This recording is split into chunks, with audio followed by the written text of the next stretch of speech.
Episode 1 में हम एक बच्चे और उसके माँ को देखते हैं। वो दोनों मेला घूमने आए थे। वो अपने बेटे से कहती हैं, अच्छे से पकड़ कर बैठना, नहीं तो गिर जाओगे। बच्चा ठीक है बोलकर झूला झूलने चला जाता है, लेकिन थोड़ी देर बाद वो देखता है उसकी मॉम वहाँ पर नहीं है। इसीलिए वो अपनी मॉम को ढूंढने लग जाता है, लेकिन उसकी मॉम कहीं नहीं मिलती हैं। अब वो रोते रोते बेहोश हो जाता है। इसके बाद हम उस बच्चे को हॉस्पिटल में देखते हैं।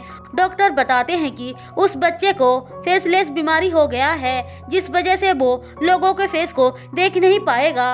ये बीमारी स्ट्रेस के वजह से हुआ है।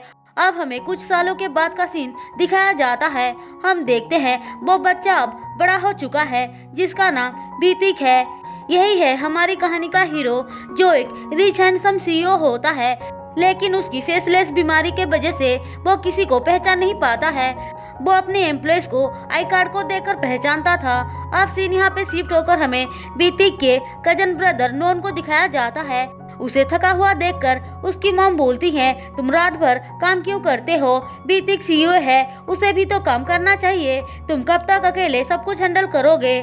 मॉम, पहले मुझे उसके लिए एक न्यू सेक्रेटरी ढूंढना होगा।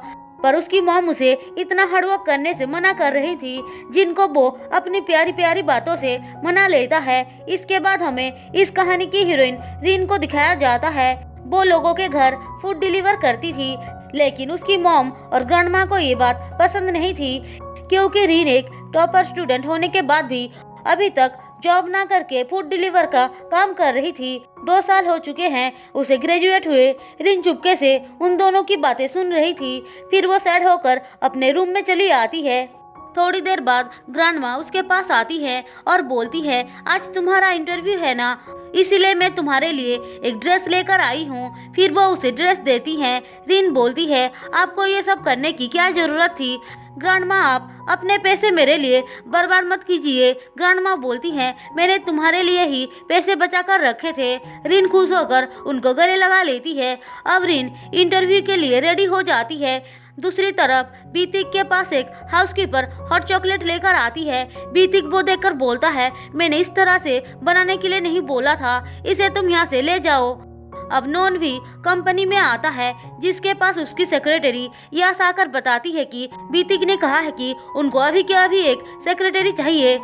नॉन पूछता है, क्या सारे कैंडिडेट्स पहुंच चुके हैं? नहीं, एक लड़की बाकी है। फिर वो रीन का रिज्यूम दिखाती है। नॉन बोलता है, बीतिक को वेट करने के लिए बोलो, वो पक्का इस लड़की को सिलेक्ट करेगा। वहीं दूसरी तरफ रीन भी इंटरव्यू के लिए पहुंच जाती है और जल्दी जल्दी में सीधे अंदर घुस जाती है, जिस वजह से सारे पेपर्स नीचे गिर जाते हैं। उनको उठाते टाइम वहां पे बीतिक आता है। वो आते ही रीन के कपड़ों का मजाक बनाने लग जाता है। फर्स्ट मीटिंग पे ही वो दोनों एक दूसरे से लड़ने लग जाते हैं।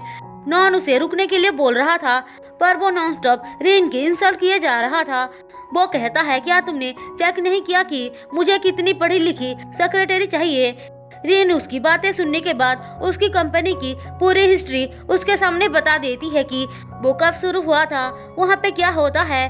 पर बीतिक इम्प्रेस होने के बजाय ये बोलता है कि कौन है ये एरोगेंट लड़की? तुमने इस जैसी लड़की को यहाँ पे क्यों बुलाया है? आखिर इसका नाम क्या है? तभी रीन बोलती है, मेरा नाम निराउपम है। बीतिक ये नाम सुनते ही यह बोलता है कि मेरे ऑफिस में आकर मुझसे मिलना। दरअसल निराउपम उसकी मॉम का नाम था। रीन उसके ऑफिस में आती है तो वो कहता है, तो तुम टॉपर स्टूडेंट हो, पर यह कोई बड़ी बात नहीं है। तुम मुझे कुछ ऐसा बताओ जिस वजह से मैं तुम्हें हायर करूं। रीन बोलती है, मेरी मेमोरी बहुत अच्छी है, मैं जल्दी से सब कुछ सीख लेती हूँ। मैं इस जॉब पाने के लिए कुछ भी कर सकती हूँ। बीतिक बोलता है, ठीक है, तो फिर जल्दी से जाकर अपने ड्रेस चेंज करो, खुद को देखो कैसे ओल्ड लेडी के तरह ड्रेसअप करके आई हो। रीन बोलती है, ये ड्रेस मेरे लिए क्या मायने रखता है, ये तुम्हें पता नहीं है, मैं चेंज नहीं करूँगी। बीतिक बोलता है, तो फिर मैं तुम्हें हायर नहीं करूँगा। फिर वो उसे एक फाइल देकर बोलता है, इसे भी याद करके आना, नहीं तो मैं तुम्हें हायर नहीं करूँगा। रीन फाइल को देखने के बाद बोलती है, बस इतना ही क्या? तुम्हारा प्रिंटर 2000 ईयर के बाद काम करना बंद कर दिया था क्या? वो ऐसा इसीलिए बोल रही थी क्योंकि बीतिक ने उसका मजाक बनाते हुए बोला था कि लगता है फैशन 2000 ईयर में ही खत्म हो गया था। उसकी ड्रेस के वजह से ही बीतिक ने ऐसा बोला था। बीतिक को उसकी बातें सुनकर गुस्सा आ जाता है। इसीलिए बहुत सारे बड़े बड़े फाइल्स को वो उसे पकड़ा कर बोलता है सब कुछ याद करके ही आना और अपना हुलिया भी चेंज करके ही आना। अब रिन नॉन के साथ बाहर चली आती है। वो देखती है लड़कियां नॉन को देखकर स्माइल कर रही थी। रिन बोलती है लगता है तुम एक नाइस पर्सन हो, इसीलिए सारी लड़कियां तुम्हें देखकर स्माइल कर रही हैं। नॉन बोलता है तुम मुझे जानती नहीं हो, मैं बीतिक से भी बहुत बुरा हूँ। अब उनके पास यास आती है और पूछती है क्या बीतिक इंटरव्यू कंटिन्यू करेंगे। नॉन बोलता है मुझे ऐसा नहीं लगता है क्योंकि निरुपम सिलेक्ट हो चुकी है।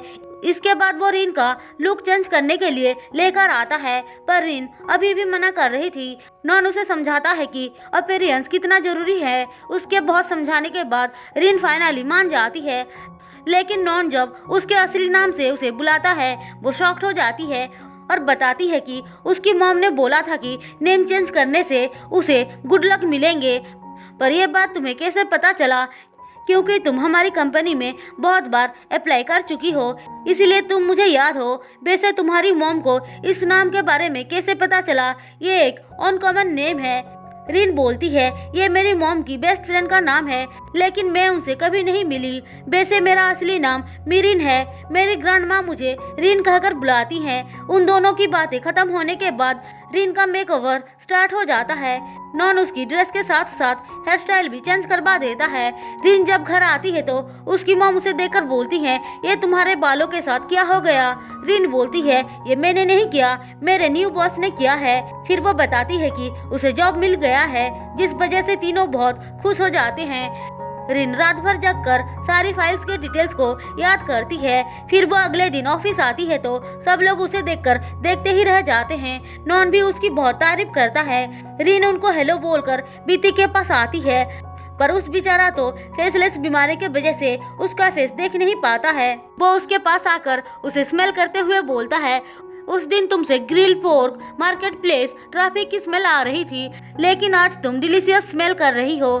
तुमसे एप्पल पाई की स्मेल आ रही है। रिन आने से पहले अपनी मॉम को एप्पल पाई बनाने में हेल्प किया था। बीतिक बोलता है तुम्हारा पहला काम यह है कि तुम मेरे लिए हॉट चॉकलेट बनाकर लाओगे। थोड़ी देर बाद रिन उसके लिए हॉट चॉकलेट बनाकर लाती है, जिसे देखकर वो देखते ही रह जाता है।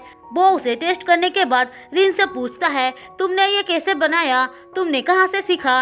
रिन बोलती है हॉट चॉकलेट बनाने के लिए मुझे लेसन की जरूरत नहीं है।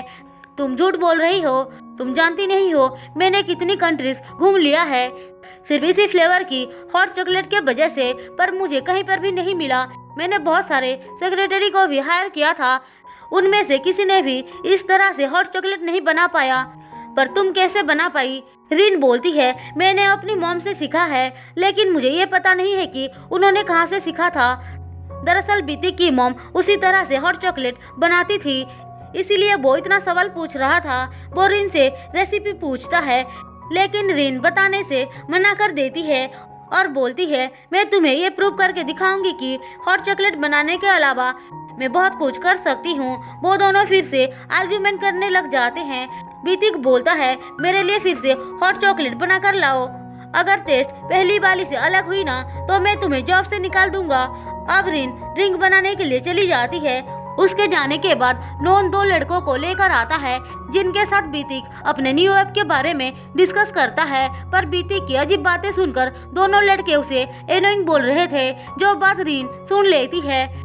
रिन ड्रिंक देने के लिए अंदर आती है तो बीतिक उसे फाइल देकर बोलता है इसमें पार्टी पे आने वाले सारे लोगों का नाम है, अच्छे से पढ़कर याद रखना। तुम भी मेरे साथ पार्टी पे चल रही हो। रिन जाने से मना करती है, पर बीतिक कहाँ सुनने वाला था। वो बोलता है मैंने बोल दिया ना, तुम भी मेरे साथ चल रही हो मतलब चल रही हो। अब रिन के वहाँ से चले जाने के बाद नॉन बोलता है मुझे भी तो टेस्ट करवाओ हॉट चॉकलेट। बीतिक बोलता है बिल्कुल नहीं। फिर दोनों भाई ड्रिंक पीने के लिए एक दूसरे के पीछे भागने लग जाते हैं। थोड़ी देर बाद वो दोनों बाहर आते हैं तो रिन देखती है उनके कपड़ों पर चॉकलेट लगा हुआ है। अब दोनों ही उसके सामने ही अपना शर्ट उतारने लगते हैं। दो हैंडसम लड़कों को ऐसी हालत में देखकर रिन बस देखते ही रह जाती है, पर थोड़ी देर बाद वो कहती है तुम दोनों ये क्या कर रहे हो? एक लड़की के सामने ये सब करते हुए शर्म नहीं आता है क्या? बीतिक बोलता है तुम बहुत लकी हो और नॉन बोलता है और सॉरी मैं भूल गया था कि तुम यहाँ पे हो। रिन बोलती है अभी क्या अभी तुम दोनों मुझसे माफ़ी मांगो। अब दोनों उससे माफ़ी मांगते हैं। उसके बाद बीतिक उसके अच्छे से मेकओवर करने के लिए लेकर आता है, जहाँ पे रिन एक के बाद एक ड्रेस चेंज करती है, पर बीतिक को एक भी पसंद नहीं आता है। बहुत सारे ड्रेस ट्राई करने के बाद फाइनली वो एक ड्रेस सिलेक्ट करता है जिसमें रिन बहुत प्यारी लग रही थी। बीतिक को तो फेस दिखाई नहीं देता है, इसीलिए वो उसके फेस को टच करके उसके फेस के अकॉर्डिंग इयररिंग्स चूज करता है। फिर दोनों मिलकर पार्टी में आते हैं, जहाँ पे बीतिक सबके सामने एक लंबा चौड़ा स्पीच देता है। तभी उसे एक लड़की सवाल पूछती है, लेकिन उस बेचारे को तो पता ही नहीं चल पाता है कि किसने सवाल पूछा। तभी उसके पास रीना आकर उसे बताती है कि किसने सवाल पूछा, तब जाके वो बात कर पाता है। उसके बाद रीन एक एक करके सबका नाम बताती जाती है। थोड़ी देर बाद उसके पास एक लड़की आती है जो उसके साथ फ्लर्ट करती है, पर बीतिक को उसमें कोई इंटरेस्ट नहीं था, इसीलिए बहाना बनाकर वहां से चला जाता है। वो लड़की रीन से कहती है कैसे भी करके तुम मेरा और बीतिक का डिनर डेट फिक्स करो। ऐसा बोलकर वो चली जाती है। नॉन बोलता है तानिया एक रूड लड़की है, पर तुम चिंता मत करो। अब हमें नॉन की मॉम को दिखाया जाता है। वो अपने फादर इन लॉ से कह रही होती है नॉन बीतिक का काम कर करके थक चुका है। वो बोलते हैं बीतिक और नॉन दोनों के ही अलग अलग रेस्पॉन्सिबिलिटी है, तुम चिंता मत करो। फिर वो वहाँ से चले जाते हैं।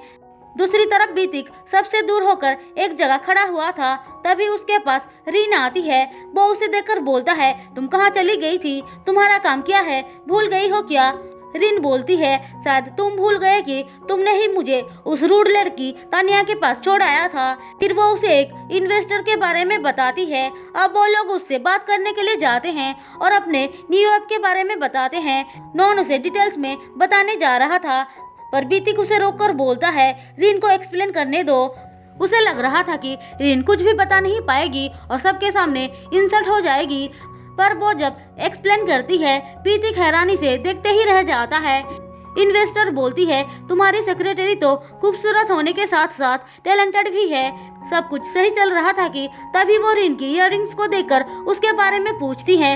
रिन हंसते हुए इयररिंग्स की बुराई करने लग जाती है, जिससे वो इन्वेस्टर भड़क जाती है और डील भी कैंसिल कर देती है, क्योंकि वो इयररिंग्स उसकी सिस्टर ने डिजाइन किया था। डील कैंसिल होने के वजह से बीतिक बहुत भड़क जाता है और उसे बहुत सारे बातें सुना देता है। वो बोलता है तुम्हें थोड़ा सा भी फैशन सेंस नहीं है क्या, मैं उसे इम्प्रेस करने के लिए ही उसकी सिस्टर के डिजाइन किए हुए इयररिंग्स तुम्हें पहनाया था। रिन बोलती है तुमने मुझे पहले क्यों नहीं बताया। बीतिक के किए हुए इंसल्ट की वजह से वो रोते हुए वहाँ से चली जाती है। नॉन भी उस पर गुस्सा करके रिन को ढूंढने चला जाता है। हम देखते हैं बीतिक को रिन का इंसल्ट करके बहुत बुरा लग रहा था। नॉन रिन को हर तरफ ढूंढता है, पर रिन तो एक ब्रिज पे खड़ी होकर ये सोच रही होती है कि वो अपनी मॉम और ग्रैंडमा को क्या बोलेगी। तभी वहाँ से जाते टाइम बीतिक उसे देख लेता है। रिन को ब्रिज पे चढ़ता हुआ देख वो जल्दी से उसे बचाने आता है, पर पास आने के बाद उसे पता चलता है कि रिन मरने नहीं जा रही थी, वो तो बीतिक के ऊपर गुस्सा होकर चिल्ला चिल्ला कर उसे गालियां दे रही थी। बीतिक वो सुनकर वहाँ पे ही चुपचाप खड़े हो जाता है, लेकिन रिन उसे देख लेती है और अपना बैलेंस खो देती है, जिसे बीतिक पकड़ लेता है। तभी उसे ढूंढते हुए नॉन भी आ जाता है। वो रिन को उसके असली नाम से बुला रहा था, जो सुनकर बीतिक बोलता है तुम मिरिन नाम से किसे बुला रहे हो। इसी के साथ एपिसोड 1 खत्म होता है। दोस्तों अगर आपको मेरी एक्सप्लेनेशन पसंद आई हो तो चैनल को सब्सक्राइब और वीडियो को लाइक जरूर कर देना।